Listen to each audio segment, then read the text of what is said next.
I'm investigative journalist Molly Barrows. For years, I've covered the stories that made headlines in Northwest Florida and all along the Gulf Coast. Murders, missing persons, and mysteries of all kinds. These cases are far from over for many victims because the full story has yet to surface. Join me for Gulf Coast Confidential, where I dive into the saltier side of the South and expose the lies, greed, and corruption that often weighs down the truth. It's time to turn the tide and get a shot at justice. Hey, I'm Molly Barrows, and welcome to the Gulf Coast Confidential podcast, where we cover some of the most scandalous crimes and cases that bubble up in Northwest Florida and beyond. Joining me to talk about these what-the-feezy stories is Pam Hill. She's a pharmacist, an advocate for victims because she has experienced violent crime herself and her own family. So, Pam, thank you for joining us. Thank you for having me. Absolutely. This episode is called That Mouth Will Get You in Trouble Every Time, Dr. Charles Stamitoles. It's an update on a story that we've been following about this doctor for about a year and a half now. Dr. Charles Stamitoles is a Pensacola dentist who faced multiple accusations of inappropriately touching patients and staff. He was convicted for touching one of his employees, and after serving 9 months in jail last year on a misdemeanor battery charge of inappropriately touching that employee, he was arrested for perjury for lying to the court about leaving town, which was a violation of his probation on the battery sentencing. He lied to the court, saying his son had forgotten his wallet and computer in Pensacola, and his adult son was supposedly in Mobile, and Dr. Stamitoles said he needed to bring his son those items, but it turned out that wasn't true, that he actually went to Mobile to buy his wife a Porsche. So we're going to talk a little bit about his sentencing for that crime, as well as another trespassing charge that he received, or another charge, and this one was trespassing that he also received during that same time when he was out on bond. So let's just talk a little bit about Dr. Charles Stamitoles. This doesn't come as a huge surprise, does it? No, he just can't follow the rules. And he doesn't have to sometimes. It seems like he's been able to get around them and manipulate the system. And I can see why he thought those rules don't apply to me. Right, because, even though he'd been charged with multiple battery counts, not all the cases and the charges could stick because some of them, the statute of limitations had passed. The one that did, it was just a misdemeanor charge. So even though he served 9 months, and they did find out he was lying, he was still out on bond for a bit. And then they realized, okay, we are going to sentence you for lying to us. And in fact, he got nearly 2 years in prison. They just sentenced him in January for that perjury charge. 2 years in prison. He got credit for nearly 2 months time served, and he could have gotten 5 years in prison. But it was interesting, while he was out on bond and before he was sentenced on the perjury charge, he was actually also arrested for trespassing. And here's a little bit of detail on that. He entered a written plea of no contest just the first week of February to that trespassing charge. That happened in November. And what police said happened is a woman in one Pensacola neighborhood, a very nice neighborhood, called police after she saw Stamitoles on her security cameras going around her house. He was looking in the mailbox. He was trying the door. He was looking under the doormat. He was peering in the windows. She said she even spoke to him at one point, like, "What are you doing here?" And he didn't reply, but he looked at her on the camera. And then she said he went around back, went through a gated privacy fence with a sign that said, "Beware of dog," went through that fence, went onto the back lanai, and was again trying the door handle and peering into the windows. So she calls the cops, tells them what she sees. The police get there. He's already leaving the property, but they realize he meets the description of the man that she said she saw. They realize it's Dr. Charles Stamitoles. He essentially denied that he was on the property at first, and then he said he was walking past it because he thought it was for rent, and he had heard from his wife that it was for rent, so he was just checking it out, and that when they confronted him about actually seeing him try the door handle, he was like, "Well, if somebody had been home, I was just going to let him know that their door was open." So what is he, just the friendly neighborhood guy that checks your door to see if it's locked? Yeah. In many neighborhoods, you would be laying out there flat on your back checking people's doors, locked or not locked. And it was just so consistent with all the other reports that I read about him. You know, just this arrogance of I'm going to do what I want and threatening people, whether directly or indirectly. And then, we see from the battery charges that he certainly did what he wanted. Oh, he Just does. the inappropriate touching, the comments, it just goes on. And if you haven't heard about those details, we cover them in 2 other episodes. One is called Armed to the Teeth, and another one is called Nothing to Smile About. So this is an update to basically both of these cases. And I think it's important to stay on top of this because, I've kept in touch with several of the victims in this case, and this is exactly what they were concerned about. Right. Because one of the young women that worked for him, and she did testify briefly in one of the court cases, she never went after him for charges herself, but she saw and experienced a lot of inappropriate behavior, if you will, on behalf of that Stamitoles exhibited. And she told me that she felt like she received calls from both him and his wife. And so she was kind of concerned about that. And she kept thinking, what am I going to do if he comes after me? She felt like he was vengeful. Unfortunately, that didn't happen. I believe she blocked them so that they couldn't continue to contact her. But, this is exactly what got him into trouble for. People saw on their security cams all hours of the night. He's peering into windows. He's checking things out. I don't know if there's a relationship between him and the owner of this property. I don't know that there necessarily is. It seemed like he just was exhibiting the typical behavior that we've seen in previous reports of, I'm going to do what I want, when I want, and when authority figures try to tell me not to, I'm just going to lie. I'm going to talk my way out of it. And in this case, he couldn't do it. Police had video evidence of him doing the trespassing. He was arrested. On the trespassing charge, we don't really know what he was sentenced for because that's been sealed, and I've requested to see it, but that recently happened as far as being sentenced on the trespassing charge. But we know he's got 2 years in prison now on the perjury charge. And just that hearing, I think, was pretty interesting, too. Circuit Judge Coleman Robinson held a brief hearing to discuss Charles Stamitoles' possible mental decline during his sentencing on the perjury charge. But he really wasn't buying the defense's statement that Charles Stamitoles was showing signs of dementia. He basically pointed to his rap sheet and said, look, he's got over 2 decades of lying to protect himself. And he said, quote, he's put himself in this position by his conduct year after year, showing that whatever part of him is going to do what he wants to do, Robinson said. He's shown no respect for the court or its authority, end quote. So it's interesting, though. They really were bound and determined to show that he had neurological problems or psychological problems, I should say. And they wanted him to get some form of probation and withhold adjudication of guilt. But, the judge wasn't buying it. He said it wouldn't explain away the years of poor decision-making in his run-ins with the law. Thank goodness. I mean, finally a judge that sees that, because even if that's true right now, what the criteria they said is like, he just keeps telling the same stories over and over again. Lots of older people do, lots of younger people do. It's not the criteria for that. But you have to look at these things when people are in court.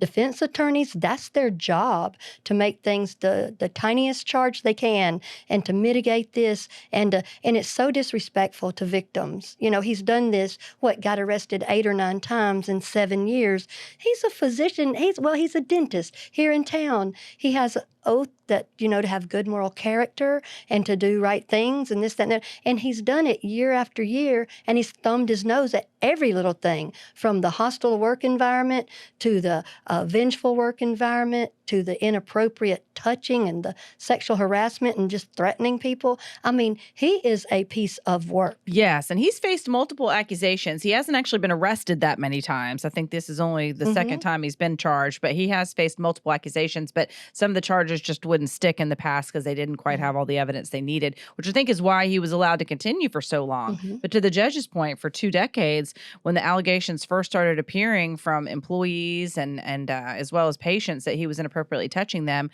he managed to get out of it to a certain extent. And then there were other previous civil lawsuits, and he's facing another lawsuit now from the one former employee that he was convicted, a young woman. It was basically her first adult job. She had seen him as a patient, and he was completely inappropriate with her. And so I'm, thankful that she spoke up. I think she got a lot of people feeling like they were ready to speak up too. And even though those charges didn't all stick, it created a scenario, and it painted a picture of just this repeated behavior, Right. this commitment that he had to doing exactly what he wanted whenever he wanted. Well, Caroline West, she's That's the girl. yeah, she's brave. She went out there and she told her story. She was scared. She's the youngest of them all, But what had happened, the reason he gets away with this is because nobody feels convicted enough to say, I said what I said. He did what he did. And, putting things out there, you can't. This is why we're having like some of the trouble with Dr. Ben Brown, because he did these things. These doctors or dentists are doing these things, and people are telling a little halfway story or this, that, and the other. I know it's hard. I know it's hard to talk about these things. They're unpleasant. They're not polite sometimes, or sometimes they're embarrassing, or sometimes you think, let me just don't talk about it. But it doesn't go away, because guess what? He did it to some of these, Charles Stamitoles did it to some of these women that are older than Caroline. And then here you go, 10 or 15 years, and here's a 20-year-old girl he's doing it to. And I imagine ladies that were a little older feel badly. They don't want it to happen to themselves either, but it could happen to their daughter or niece or mother or what have you. So him getting away, you can just look at his rap sheet: battery, battery, battery, battery, battery. And then everybody of authority, everywhere he went, anytime he breached authority, he just basically turned it around on people and like, you're crazy. You're just causing problems for me. I've got money and I'll do what I want. Or I'll come after you. I think about the two local dentists that complained about him to the board, saying they were concerned about his behavior and that he was hurting people. And basically he found out they filed these complaints, and they suspect that he was, one of them, he showed up at his office wanting to know where this man was. And another person came home. They lived on Pensacola Beach, and all the lights were on in their house one night. So they suspect that it could have been him. So he's not somebody that likes to be told what to do. Oh, no. And he plays with people's minds, too. That's that kind of rope-a-dope thinking. He's going to go in their house and turn on lights to mess with their brain and this, that, and the other, like I was here. Same thing about going around someone's house. I'm serious. Out where I live, you go around somebody's house checking doors and walking out where the alarm systems are and everything, that's where you'll be. You will not be back up here bouncing around doing this other stuff. So he has gotten in trouble before. His license was put on probation by the Florida Board of Dentistry in 2005 over a charge of grand theft that was filed against him in St. Johns County, Florida. Police say he stole an expensive bicycle at a resort there, but Stamitoles pleaded no contest to the charge. And the board wrote in their complaint against him at the time that, quote, in order to practice dentistry, the individual should possess good moral character. Through his crime, Stamitoles has revealed lack of moral character, a sense of dishonesty, and a disregard for the law, characteristics that are in direct conflict with good moral character and which cast serious doubt on his ability to practice dentistry, end quote. So that was in 2005, and it took this long with a slew of battery complaints and all these other issues, and he didn't face any serious prison time until he lied to the judge. So I guess stealing bikes and lying is worse than inappropriately touching people. Well, thank goodness. There's something. Thank goodness he stole a bike. This bike story fascinates me. I just can't get over it. I'm like, all the stuff he did to human beings, to people, to women, to patients, to employees, to vendors, to neighbors, to everybody. He is like a hurricane or a tornado cutting through everybody's life and standing up at the end like, I'm just fine. Don't worry, I'm good. Well, we don't worry. I mean, you need to worry about that. But that bike story, I read further into it, he said he took that bike at the resort and he put it in his van because at the end he's going to present it again and be the hero. That's theory number one, he said. Theory number two is, he said, it was a little autistic boy that took it, not me. But then they found out that autistic boy did not exist. It's him both times, the anti-hero. It's so weird. It is weird. And I did receive other information at the time when I first started looking into this story from people who said that they went to medical school with him and that he had gotten in trouble for basically stealing cadaver parts. Ooh. And I don't know what he was supposedly doing with them. I don't think it was anything too weird necessarily, but I think it was just more along the lines of it was just something he wanted to do and it occurred to him. I think he does stuff to shock people and to show that he has no boundaries and he'll do what he wants. And I mean, you have to look at behavior like that. I mean, if someone's like that in your dental school class and you're like, stay away from him. And I think he used that to his benefit to keep people, at arm's length, or I'm crazy, I'll do what I want to. And that's what he does. Right. And in Armed to the Teeth, we got a glimpse of that with all the weapons that he carried on him. He had a carry, and a conceal license. He kept weapons in his trunk. He made a point of talking about weapons regularly to his tenants, people that were renting properties from him, as well as his employees. So it was just this, subtle and not so subtle way of saying, I'm a big guy. I'm a big doc, if you will, and you do what I say. Yeah. And I think, too, he took advantage of people who were socially and financially vulnerable. He did. And he was vulgar. I mean, he didn't care what he said, what he did to anybody, especially women, where he did it, usually in his office. But I mean, this is a vulgar man. This is a man that will not stop doing what he's doing. He'll be there for, a year and 10 months, and he'll be right back out doing the same stuff again.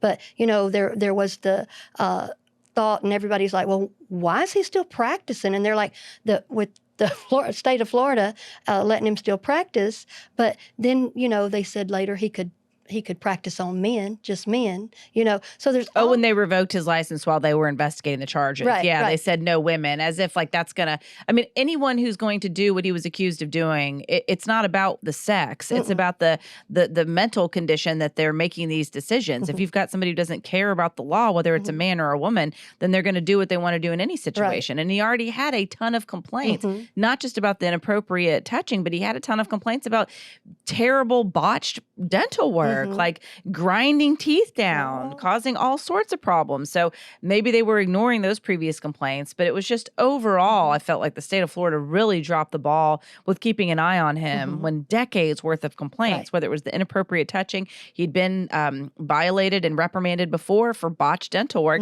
a lot like Ben Brown. But when you search both of them online, there's basically no record. At one point, there was no record of Stamitoles' charges against him or reprimands. There's nothing currently about Ben Brown. For those who aren't familiar, he's a plastic surgeon from the Gulf Breeze area. He's under investigation after his wife died in November while he had her basically in his surgical chair in his office restore plastic surgery in Gulf Breeze. So those investigation results haven't been released yet. But he's another one where multiple victims have come forward saying that he botched their work. Some of them feel like they nearly died. They had wounds that wouldn't heal, infections that wouldn't go away. He was essentially responsible for that, these victims said, and many of them filed complaints with the Department of Health and were ignored. So my next step with situations like Stamitoles, Dr. Brown, and other cases that I'm hearing about across the state of Florida, where are you, Florida Department of Health? Why is it so difficult to be heard when these doctors are doing wrong? And you can see it. There's evidence of it. It's not just somebody that's got sour grapes that said, oh, that cost $3,000 and you told me $2,000 or what. It's not the money part. It doesn't ever seem like it's the money part with either of these doctors. But with Stamitoles, we are seeing the same thing. We're seeing the employees of both of these practitioners. We're seeing the patients. We're seeing the surrounding neighbors. We're seeing their neighbors at their house. We're seeing business people come up. Now, is everybody else wrong and they're right? Because people are afraid. And I think that's one thing, like you doing these stories and people coming to you to tell their story. Number one, that's very therapeutic, I think. But they have a safe place to tell it because you're not going to embellish it. You're not going to do anonymous things. It's not revengeful. Sadly enough, these are the facts. It is. I know. And it is sad. It breaks my heart for these people. They are struggling and suffering. I still have people coming to me about Stamitoles. I still have people coming to me about Ben Brown. And I still have previous victims of Stamitoles coming to me and said, have you heard what's going on with him? And so for him to be sentenced to 2 years in prison, some of them are very much relieved. But they're keeping a close eye in case he gets released on good behavior or for some other reason he's out. They are genuinely scared of him because people who do what they want to do are unpredictable. And he has shown that over and over again. Well, maybe some of these parameters, like that judge going, hey, no, that's just you making years and years of bad decision. You're not going to hide behind that defense because I have right here that proves differently. And you are the one that proved it for me. Yes. So maybe that and the civil lawsuit that's coming into being. I mean, basically, this plaintiff has asked for a jury trial. So that means I think they had to ask for the beginning at the civil lawsuit. You have to set a value. So they said $100,000 and we'll let the jury decide. So it means at least it will be Yes, $100,000. it's going to be a lot more. Right, exactly. So it's a number with 5 zeros behind it. So that is good. This is one person bringing out these charges. It wasn't fun for her to do that, but now we're getting somewhere because you have to hit people where they live, and apparently he lives in his pocketbook. Well, and I find that interesting because I think because of that civil suit and just because he realizes that he's in hot water, in one of those recent arrests, he's basically he's telling the court that he can't afford to pay court costs. Wow. So I'm wondering if he hasn't put all his money and assets in his wife's name so he can protect himself from the civil litigation. Because once again, why take responsibility? Right. Well, that's what people do when they get in trouble instead of going, I'm wrong. I don't understand. We all do wrong stuff, and we feel much better when we accept what we did and say that I was wrong, Right. or I shouldn't have done that, or I'm going to learn, or whatever. No, he's double, triple down on everything. And I mean, I seriously do with this lawsuit. This will be the time when people can safely tell their stories. Absolutely. And there is empowerment in telling your story. And that is one thing that I would definitely encourage anyone to do, whether it's these two doctors, Stamitoles and Ben Brown, or if it's another professional in another field.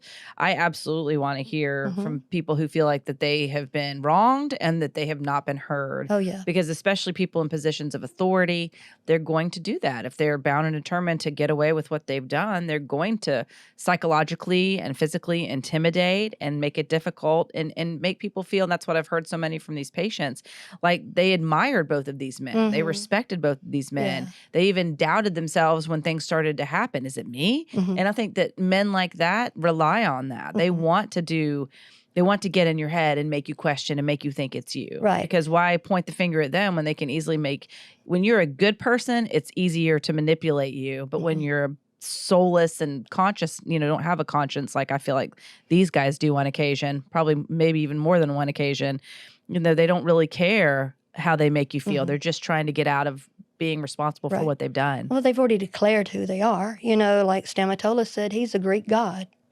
So I guess he's living up to what he decided he was. But that kind of talk and stuff, that's his narrative that he sets for himself. Other people are like, they want to help you. Like if they're your dentist, they want to help you with your teeth. If plastic surgeon wants to make sure you leave out of there happy. I mean, you're not supposed to go anywhere and leave worse than you went in and be psychologically and mentally and physically abused. Well, and what I think too, what insulates men like this too, is that socially they're accepted.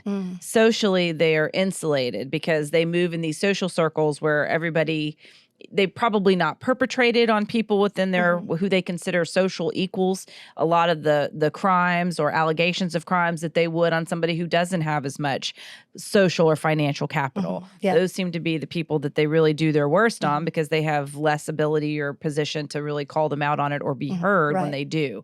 So along those lines, I remember at the time when I was covering the Stamitoles case, a woman commented on social media, well, his wife is just so beautiful. I don't know why these women are coming forward and saying these things. His wife is so beautiful. This doesn't make sense. So it's a way of saying it's about, his wife. It can't be true because his wife's too pretty. All these other women are making it up.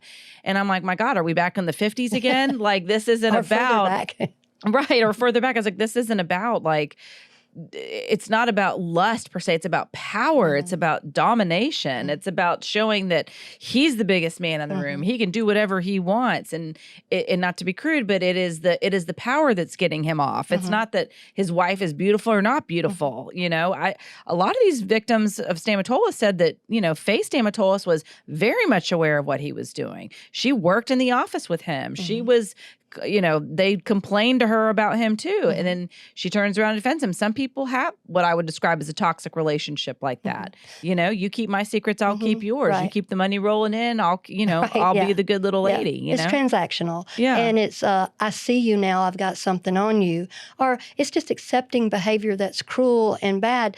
Just because it's your dental office doesn't mean that you get to terrorize people, basically make people's life miserable and threaten them to where they can't even live a normal life.